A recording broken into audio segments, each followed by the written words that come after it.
achieve your goals more predictably and have the focus that you need to achieve them. And the framework I'm about to introduce works, of course, when you really have a goal to achieve. So can I ask you if you have already identified some goals that you want to work on this year? For some of you, you've probably received, I think I shared with most of you, a simple framework to think about which goals you want to prioritize. So can you type in the chat yes or just a thumbs up? Use the icons, the emojis, if you have already identified the goal. Because if you have already identified the goal, while I'm working through the framework, you can start thinking, how can this apply? How can I apply this to my goal? I'm looking for reactions in the chat before I continue. Okay. And what I mean by defining, so you have goals. And the truth is that we all want to succeed at something. We all have something that we hold dear that we want to achieve. Sometimes we start and it doesn't work. And we can get discouraged. But the truth is that we don't really know how goals work. And I'm saying that truthfully. We've heard about many things, many frameworks to set up SMART goals and so forth. But one thing is to set up the goal. The next thing is to implement and see it through the end. So the method that I want to share with you is about setting, but actually seeing through how to implement the goal. And so it goes with daily stands for the 5 things that you see on the screen right now. D stands for definition. So the first step to actually achieve the goal is to make sure that while we are defining it, it is clear enough. We have so much clarity on that goal that we're going to implement it. A goal that is not clear enough is going to affect how. And I'll explain shortly how we can clarify our goals better. Whether it is that you want to accelerate your career this year. Someone shared, for example, they struggle with networking and they're looking to use networks to actually move up the career ladder or change jobs instead of keep applying on LinkedIn or on different platforms. The next is to be accountable, meaning that when you define a goal, who can hold you accountable to it?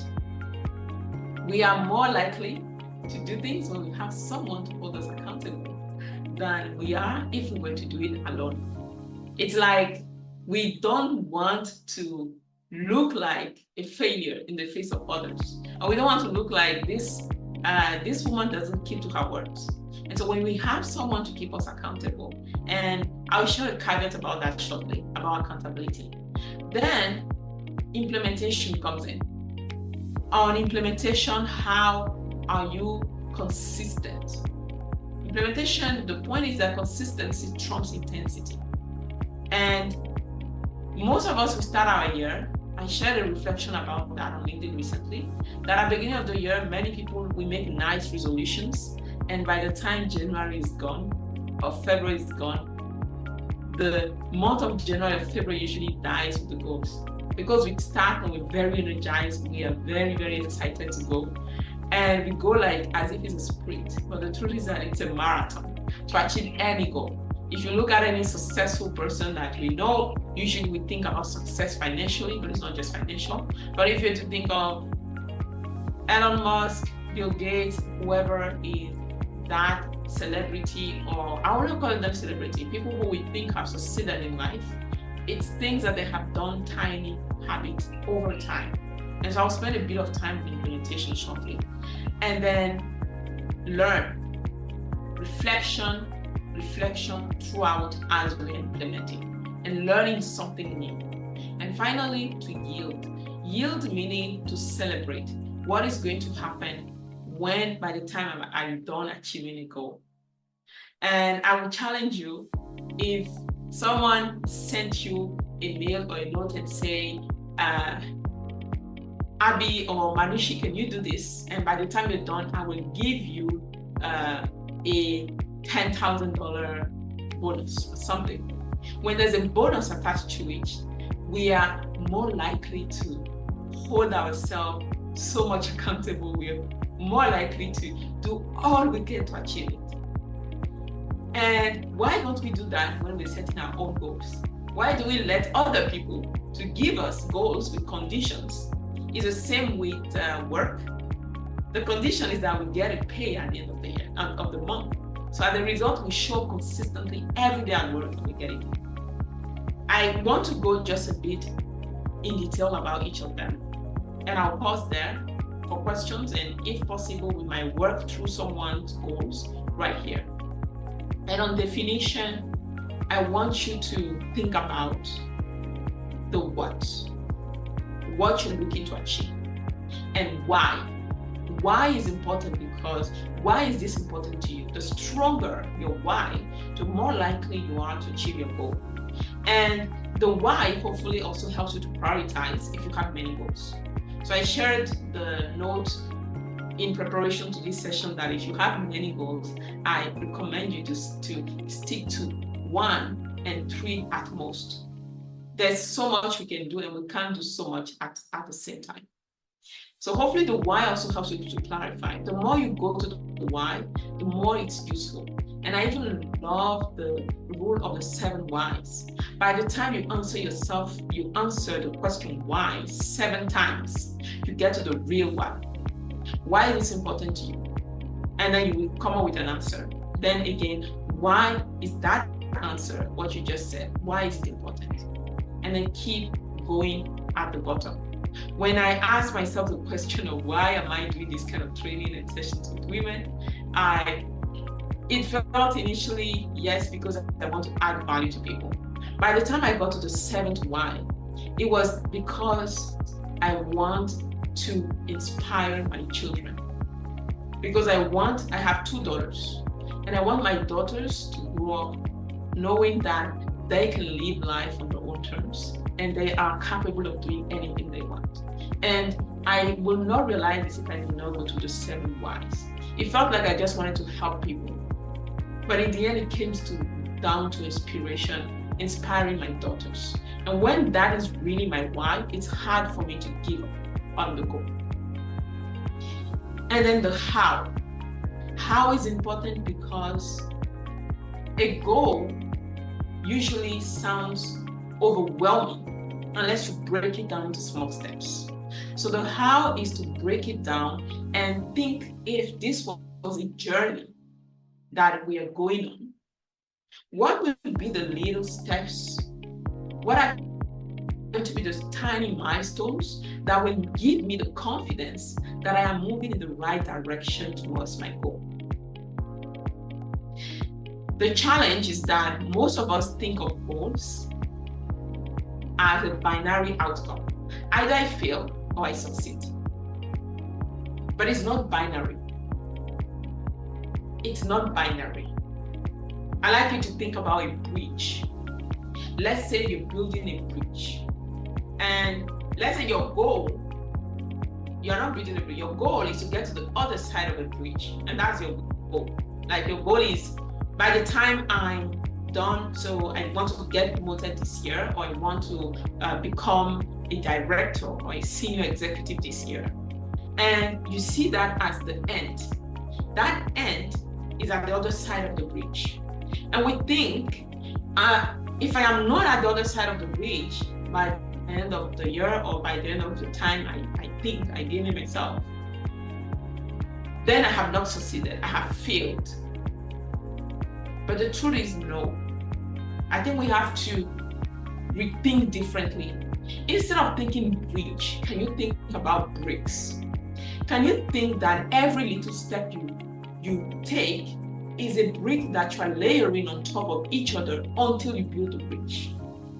I wish I had the visual of a bridge in bricks right now, but I didn't get a chance to include that here, where you can actually see that each tiny step, and I want to give the example of, I want to become a better public speaker. I want to be an amazing and impactful public speaker. Am I going to say that until I become impactful as a public speaker, I am not yet a great speaker? No. I am, instead, if I think about my journey as little steps, okay, and I recommend do this in quarter. So think every 3 months, I will have achieved a tinier milestone. So maybe the first milestone is that I will present more confidently in front of my colleagues at work, my peers, not senior managers, my peers. And then maybe the next quarter is going to be I will be better, I will present better to my my directors, my board, and so forth. And then the third, and then until you get to that. So think about little steps journey. And then when, who, and what if. When, who, and what if is actually breaking down your goal into small, tiny steps, because now you have basic, you have milestones, but on that milestone, you need tiny steps. Or by when will I do this? So if to present better, my goal is to speak up anytime I'm in a meeting, I'll find one opportunity to speak and make something constructive. Or if it's that I'm going to join a Toastmasters club, that is a step. By when? Who can help you? Who can help you, meaning, do you want some people who are members of that club or some colleagues to give you feedback? And then what if? What if is important because life happens? And one of the best way to fail at a goal is that life happens. Challenges come our way, but when they come, we get discouraged or we get distracted, we get sidetracked, and we don't achieve our goal. But if from the definition, I start thinking about what might be possible roadblocks and how am I going to make sure that those roadblocks do not get in the way of me moving closer to my goal. If I can do that, I am going to have better clarity since my goal definition. I will reframe my goal, taking into consideration that I know life always happens, always. But is that enough of a reason to stop moving closer to my goal? Definitely no. I love consistency trumps intensity. Abby, great. So the point is, I hope that this is really, really adding some value to you. And the next one, to be accountable. The point here, I spoke about commitment earlier, about this session, but the same happens with your goal.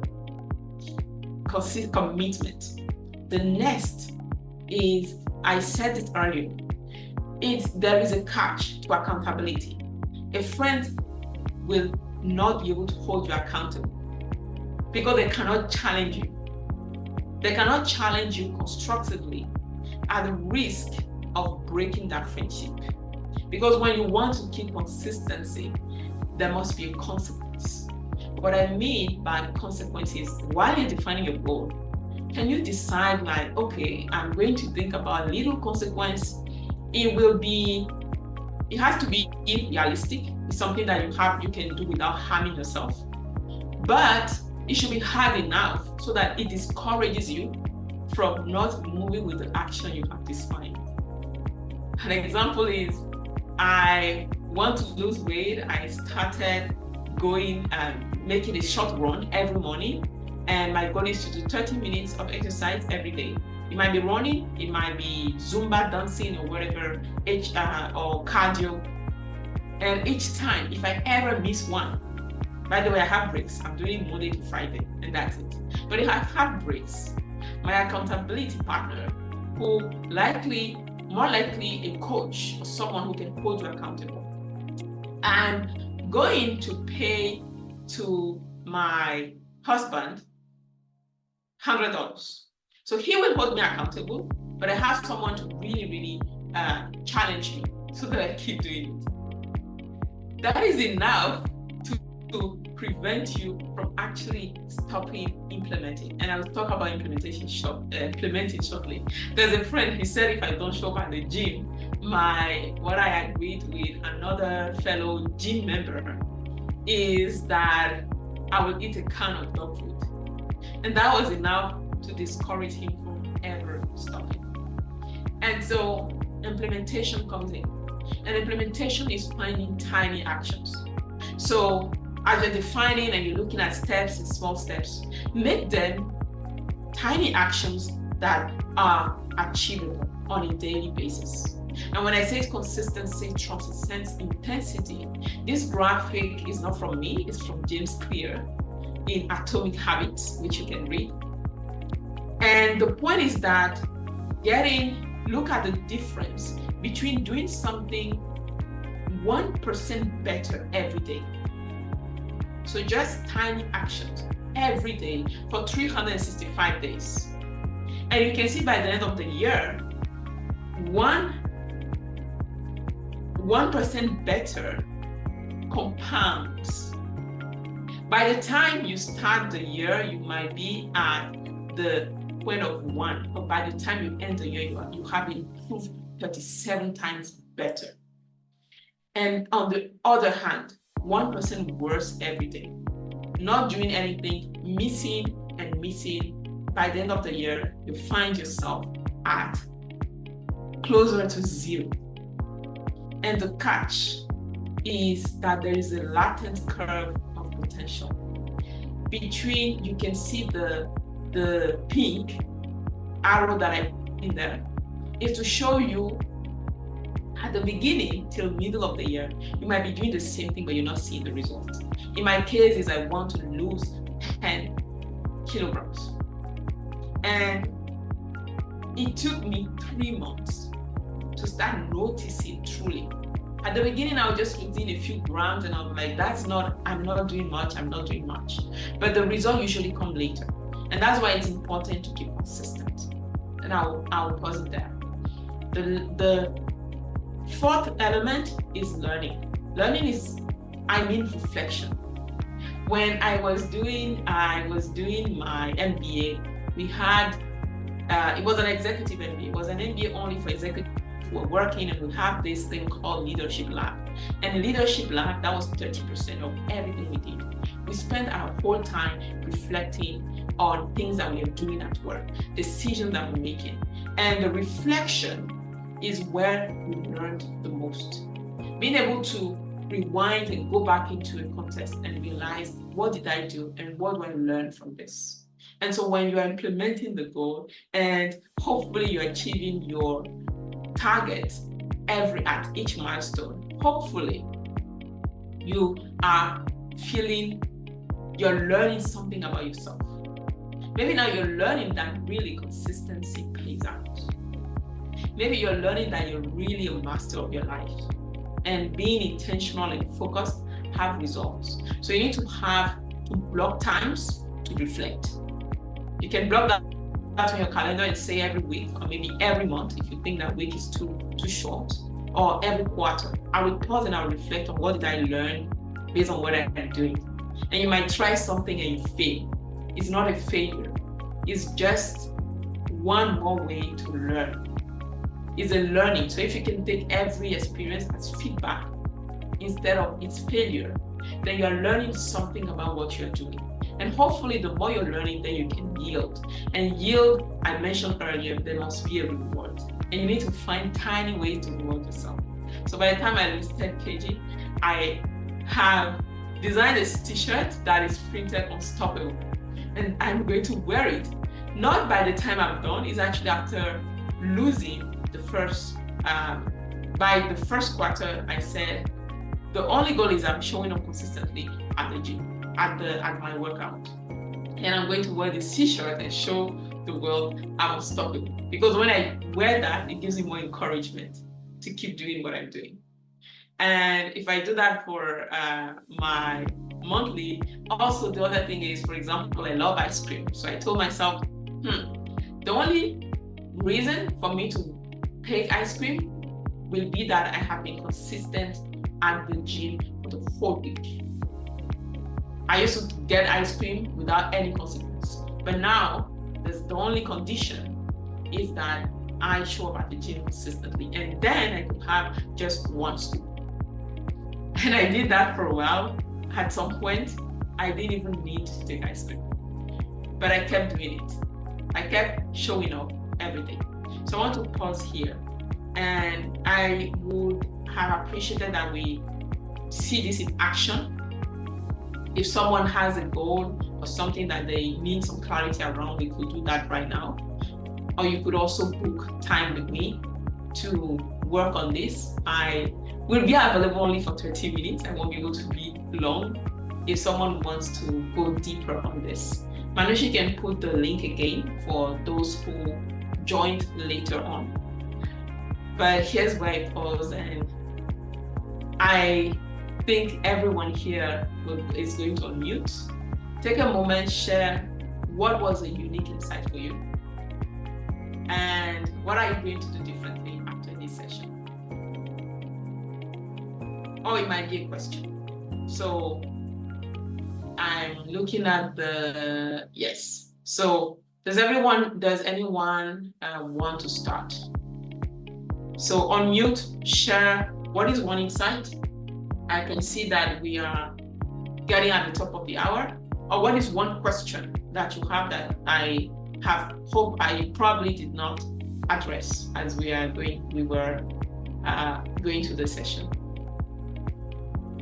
I'll jump in. I think what I really liked was on the graph that you show how that consistency versus the intensity actually lines up in the math. How it's, both curves are sort of flat for majority of the time, and then way down the line, the one shifts up exponentially. Yeah, exactly. And I think that's so reflective of habits and experience, because we're impatient for results now, and it's really difficult to keep going on the same thing without seeing any results. But that consistency piece, it's a nice illustration of how things actually work in practice. True, and that's why an accountability, having someone who can challenge you, can help you to hopefully keep the consistency over time.